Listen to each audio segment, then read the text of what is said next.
আপনার দৈনিক ইনকাম যদি 490 টাকা হয়, তাহলে আপনি সরকারি অফিসের অফিস সহকারীর চেয়ে বেশি আয় করেন।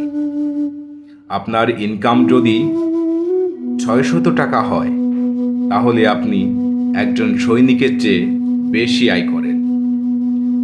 আপনার ইনকাম যদি দৈনিক 900 টাকা হয়, তাহলে আপনি একজন দ্বিতীয় শ্রেণীর কর্মকর্তার সমতুল্য ইনকাম করেন। আপনার ইনকাম যদি দৈনিক 1200 টাকা হয়, তাহলে আপনি একজন প্রথম শ্রেণীর কর্মকর্তাকে ধরে ফেলেছেন।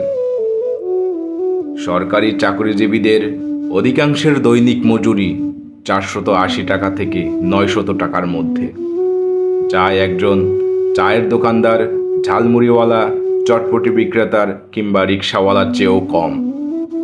তাই কথায় কথায় সরকারি চাকরিজীবীদের বেতন আকাশসমান বৃদ্ধি করা হয়েছে। তাই দুনিয়ায় যাই কিছু হোক, তারা বেহেশতে বসবাস করে, এই ধারণা থেকে বেরিয়ে আসুন। একজন চাকরিজীবীর লাইফস্টাইল আর একজন চায়ের দোকানদারের লাইফস্টাইল এক হবে না, এটাই স্বাভাবিক।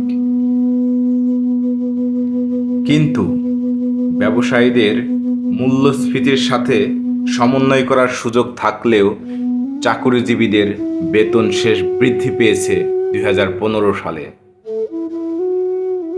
খোঁজ নিয়ে দেখুন, যারা চাকরিজীবী তাদের অধিকাংশই বর্তমানে ঋণগ্রস্ত।